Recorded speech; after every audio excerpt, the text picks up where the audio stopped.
শিরকের আন্দোলন সাথে রেখে সংঘাত ছিল। ভাস্কর্যের পক্ষে যারা ছিলেন তারা শিরকের পক্ষে ছিলেন, ভাস্কর্যের বিপক্ষে যারা ছিলেন তারা তাওহীদের ঝান্ডা সমুন্নত করেছেন।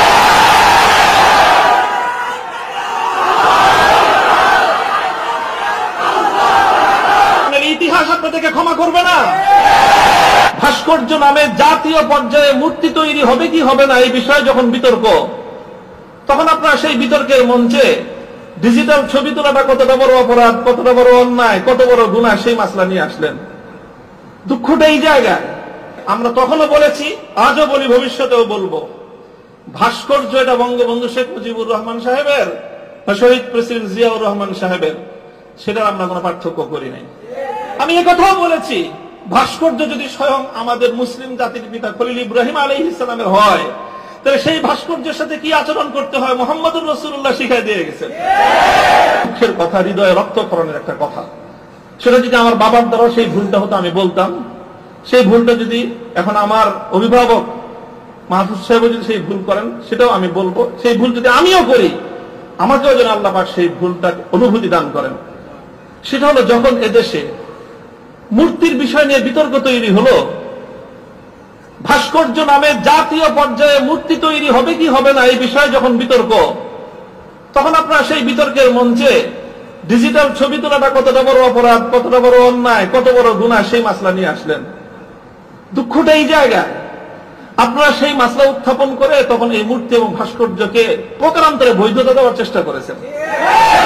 আপনারা বোঝানোর চেষ্টা করেছেন যে আজকের একটা ছাত্র ফেসবুকে তার ছবি আপলোড করা যতটুকু বড় অপরাধ, বাংলাদেশের স্বাধীনতার স্থপতি এবং মরহুম বঙ্গবন্ধু শেখ মুজিবুর রহমান সাহেবের ৬০ ফুট লম্বা ভাস্কর্য নামক মূর্তি স্থাপন করা সমান অপরাধ।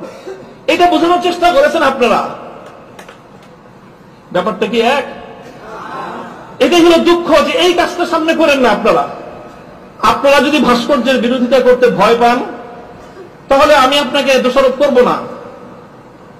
তবে ভাস্কর্য নামক এই সকল শিরকি সংস্কৃতির বিরুদ্ধে যারা কথা বলবে, তাদের প্রতিপক্ষ হয়ে পাশে গিয়ে এই ধরনের বিতর্কিত মাসলা উত্থাপন করে জালিমের এবং যারা মূর্তি পূজারীদের দোসর, তাদের অবস্থানকে সংহত করবেন।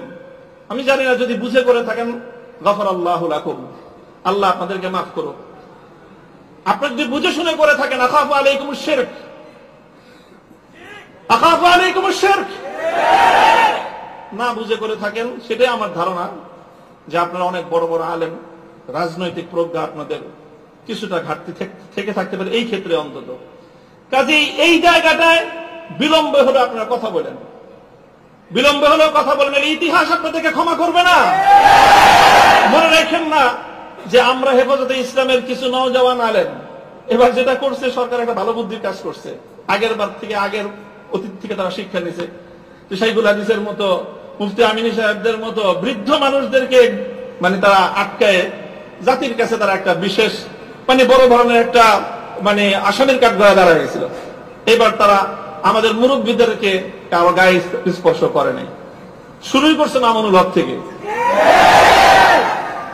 যে এদের হাত পাও গুলি সব ভাঙিয়ে দাও, তাইলে এই বুড়া মাথা যেগুলো আছে সেগুলো আর কি করবে, এই পলিসি নিছেন।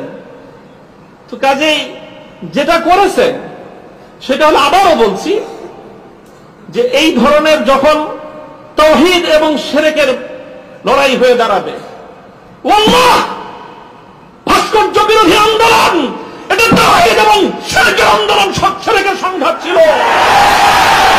ভাস্কর্যের পক্ষে যারা ছিলেন তারা শিরকের পক্ষে ছিলেন, ভাস্কর্যের বিপক্ষে যারা ছিলেন তারা তাওহীদের ঝান্ডা সমুন্নত করেছেন।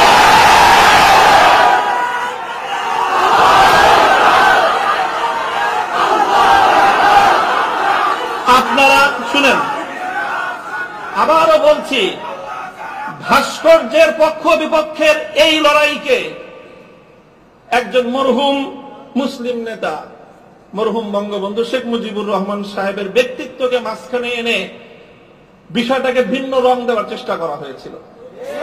আমরা তখনও বলেছি, আজও বলি, ভবিষ্যতেও বলবো, ভাস্কর্য এটা বঙ্গবন্ধু শেখ মুজিবুর রহমান সাহেবের বা শহীদ প্রেসিডেন্ট জিয়াউর রহমান সাহেবের, সেটার আমরা কোনো পার্থক্য করি নাই। আমি একথাও বলেছি, ভাস্কর্য যদি স্বয়ং আমাদের মুসলিম জাতির পিতা খলিল ইব্রাহিম আলাইহিস সালামের হয়, তাহলে সেই ভাস্কর্যের সাথে কি আচরণ করতে হয় মুহাম্মদুর রাসূলুল্লাহ শিখিয়ে দিয়ে গেছেন।